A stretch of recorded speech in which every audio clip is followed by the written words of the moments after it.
Senator JV, good morning po sir. Yes, good morning, Manong Ted, DJ Chacha, magandang umaga sa inyo. Opo, Senator JV, sorry po, gambalain lang namin kayo. Dito ho sa usapin pa rin ng PhilHealth kasi siguro ho naman nakarating na sa inyo, no? Maliban doon sa pag-amin mismo ng DOH Secretary na ang utang ng PhilHealth sa government hospitals ay 14.8 billion, si Ginoong Decrano 6 billion, yung pong magulo na uri po ng PhilHealth sa kanila pong pagbibigay ng benepisyo para sa mga nagkakasakit. Sabi nga ni Dr. Degrano, okay, ang kanila pong patalastas o advertisement o PR sa inyo, hindi, tinaasan na namin yan from 300,000 to 1 million. Pero sa actual na po na pag-claim, nag-iiba-iba. Kaya po may mga pasyente, Sir JV ha, may cancer patient, ang isang injection 100,000 mahigit. Ang bawas lang pala 7,000. Alam niyo ho yun, yung iba po na-confine, sakop ng kanilang mga panuntunan. At the end of the day, 21 mil lang ang binabawas. Senator JB, para sa akin lang po, para may panlilin lang na nangyayari eh. Hindi dapat ganyan dahil ang layunin ng Universal Healthcare Act natin pinasa, talagang may pambabayang out-of-pocket expense ng bawat Pilipino. No? In fact, Manong Ted, ay although nag-improve ito, pero totoo yan, nakakalungkot marinig yung mga ganyan na kakapiranggot lamang ang kinukontribute ng PhilHealth na hindi dapat ganon.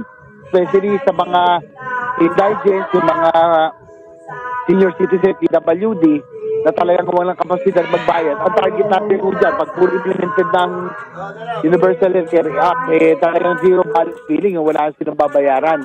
So, yan nga po ang very controversial ngayon. Siguro, Manong Ted, alam mo niya naman yung almost 90 billion na PhilHealth funds na excess funds na gagamitin, na i-divert para po sa priority projects. Talagang hindi rin po ako sang-ayon dahil na nabanggit nyo, marami pang utang sa mga ospital, marami pang beneficiary na hindi talaga nakukuha yung dapat nilang makuha. So, para sa akin, bago natin sabihin na may excess funds, dapat lahat po i-satisfied, lalong-lalo na yung mga beneficiaries, nakukuha nila yung dapat nila makuha. Paano, Ted? Yung po, well, ito ho kasi ngayon pending na sa Supreme Court, pero meron pa hong next tranche ngayon pong October, yung third tranche na ito. Pero, Senador, kayo po ngayon, ano po ang magagawa ninyo bilang isa sa mga pangunahing may akda ng Universal Healthcare Law dito po sa uri ng serbisyong binibigay ng PhilHealth? Kasi po, sir, baka pagharap sa inyo, puro pangako, di ba? Tataasan, etc. Pero sabi mismo po ni Dr. Degrano, ganun din eh. Sa at the end of the day, hindi naman nila ginagawa, pinapangako nila eh. Well, talaga dapat natin tignan dahil, paano ito, napakalaki ng stake ko rito dahil ako sponsor po nitong Universal Healthcare Act at ang primary agency to implement is PhilHealth. At kung hindi nila talagang gagampanan yung talagang trabaho nila at yung talagang task nila under the UHC law, ay talagang they are violating the law. Kumbaga sila po ang primary agency tasked to implement this program. On our end, Manong Ted, para lang doon siguro alaman ng ating mga nakikinig doon sa pagdating doon sa controversial na 90 billion na PhilHealth funds na for other priority programs. Nagpasa na po tayo ng UAC amendment, no? Kapapasa na po sa Senado, hopefully may pasa rin na po ng Kongreso. In-adjust na po natin yung premium rate contributions at meron na rin pong provision na ipinagbabawal na gamitin po ang pondo ng PhilHealth para po sa ibang purpose. Kumbaga dapat ito for PhilHealth or for health programs lamang. So nilagyan na po natin sa amendment po ito sa batas. Opo. Para po maging maliwanag po ito. Pero Sir JV, kanina po sa aming interview kay Dr. Degrano, sinasabi niya ang ginakatwiran daw ng PhilHealth sa kanila ay yung pong delayed computerization ng kanilang sistema. Tapos na ho ba ang health budget sa inyo? Meron pa ho ba kayong next hearing sa PhilHealth controversy na ito para lang humarish itong issue? If you recall, nung panahon po ni Pangulong Digong, di ba, nagkaroon din po dito ng kontrobersya, right? Kung saan po naman, kung saan may mga false claims, etc. And then that time, delayed rin po yung computerization. So, meron ba kayong ideya dito, kaalaman dito po sa modernization ng system po ng PhilHealth? Bakit daw po may delay?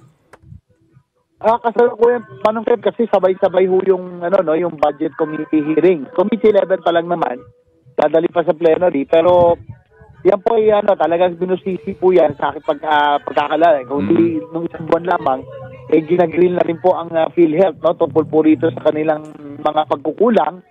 So, ukol dito sa 90 billion yun, pero syempre lumabas na rin po yung ibang issue. So, masa po kayo, Manong Ted, yan po i-bring up natin. Bakit hindi pwedeng irason nila yung delayed in computerization para hindi makuha yung tamang benepisyo ng ating mga kababayan. Gayong may batas na. No, may UHC law na dapat maalala ng PhilHealth that there is already a Universal Healthcare Act law na dapat ang target ho natin may ibaba ang out-of-pocket expense ng bawat Pilipino. Hindi natin trabaho ang mag-ipon ng deposits at ng pondo. Hindi ho tayo bangko. Kailangan ho yan ilabas natin para mabigyan ng serbisyo ang lahat ng nangangailangan. Sino po ang senador na sponsor po sa health budget? I think si Senator Pia Cayetano po ang mag-defend po niyan. Okay, sige. Kailan po ang target ninyo ng plenary debates on the budget?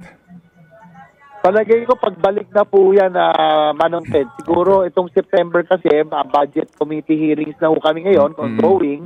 Magbe-break kami. Siguro pagbalik ng October ay magsisimula na ang plenary debate po. Okay, sige po. So kami po lamang iaasa. Ano po, sabi ko ninyo, you will raise this issue sa DOH budget na kung saan po din itong PhilHealth nasa ilalim po, no? Na yung chairman po kasi ng board ay si Dr. Herbosa. Pag-usapan lang yung kanilang computerization sa system para po malaman ang estado nito kasi itong dahilan daw ng PhilHealth nga kung bakit po delayed ang kanilang pagbabayad sa mga ospital. Sige pa, Manong Ted, busisiin po natin. Well, siyempre, yan po ang ginagawa nilang rason. Aside from the computerization, may iba rin kasi issue yung ibang hospitals, Manong Ted, no? Tulad nung, alam nyo naman,